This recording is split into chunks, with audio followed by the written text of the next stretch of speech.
ಕೇಂದ್ರ ಸರ್ಕಾರ ಯುದ್ಧ ಮಾಡುವಂತ ಪ್ರಸ್ತಾಪವನ್ನ ಮಾಡಿಲ್ಲ ಅಂತ ಛಲವಾದಿ ನಾರಾಯಣಸ್ವಾಮಿ ಹೇಳಿಕೆಯನ್ನು ಕೊಟ್ಟಿದ್ದಾರೆ.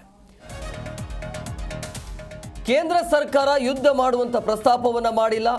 ಪಾಕಿಸ್ತಾನ ಅಲ್ಲಿ ಸಚಿವರ ಸ್ಟೇಟ್ಮೆಂಟ್ ಇದೆಯಲ್ಲ, ಅದಾದ ನಂತರ ಮಾತನಾಡಿದರು. 36 ಗಂಟೆಯ ಒಳಗಡೆ ಭಾರತ ನಮ್ಮ ಮೇಲೆ ಯುದ್ಧ ಮಾಡುತ್ತೆ ಅನ್ನುವಂಥ ಹೇಳಿಕೆ ಆದ ನಂತರ ಸುದ್ದಿಗೋಷ್ಠಿಯನ್ನು ನಡೆಸಿ ಪಾಕಿಸ್ತಾನ ಸಚಿವರು ಈ ರೀತಿಯಾಗಿ ಸ್ಟೇಟ್ಮೆಂಟನ್ನು ಕೊಡ್ತಾರೆ.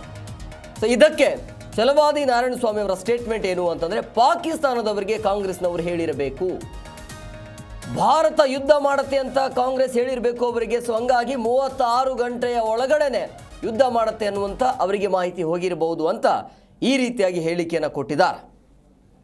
ಕೇಂದ್ರ ಸರ್ಕಾರ ಯುದ್ಧ ಮಾಡುವ ಯಾವುದೇ ವಿಚಾರವನ್ನ ಇದುವರೆಗೂ ಪ್ರಸ್ತಾಪ ಮಾಡಿಲ್ಲ. ಬಹುಶಃ ಕಾಂಗ್ರೆಸ್ನವ್ರು ಹೇಳಿರಬೇಕು ಪಾಕಿಸ್ತಾನದವರಿಗೆ ಯುದ್ಧ ಮಾಡ್ತಾರೆ ಅಂತ. ಅಂದ್ರೆ ಯುದ್ಧ ಅನ್ನೋದು ಎಷ್ಟು ಪಾಕಿಸ್ತಾನದವರಿಗೆ ಭಯ ಹುಟ್ಟಿಸಿದೆಯೋ ಅನ್ನೋದು ಇದರಿಂದ ಗೊತ್ತಾಗತ್ತೆ. ಈಗಾಗಲೇ ಅವರ ಪ್ರಧಾನಮಂತ್ರಿಗಳು ನಾವು ಯುದ್ಧಕ್ಕೆ ರೆಡಿ ಇಲ್ಲ ಅನ್ನೋದನ್ನು ಹೇಳಿದರು. ಮೊದಲು ಇನ್ವೆಸ್ಟಿಗೇಷನ್ಗೆ ರೆಡಿ ಇಲ್ಲ ಅಂದವರು ಇನ್ವೆಸ್ಟಿಗೇಷನ್ ಮಾಡಬಹುದು ಅಂತ.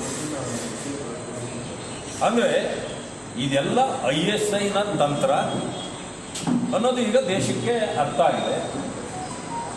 ಮತ್ತು ಕಾಂಗ್ರೆಸ್ಸಿಗರಿಗಂತೂ ಖಂಡಿತ ಭಯ ಹುಟ್ಟಿಸಿದೆ.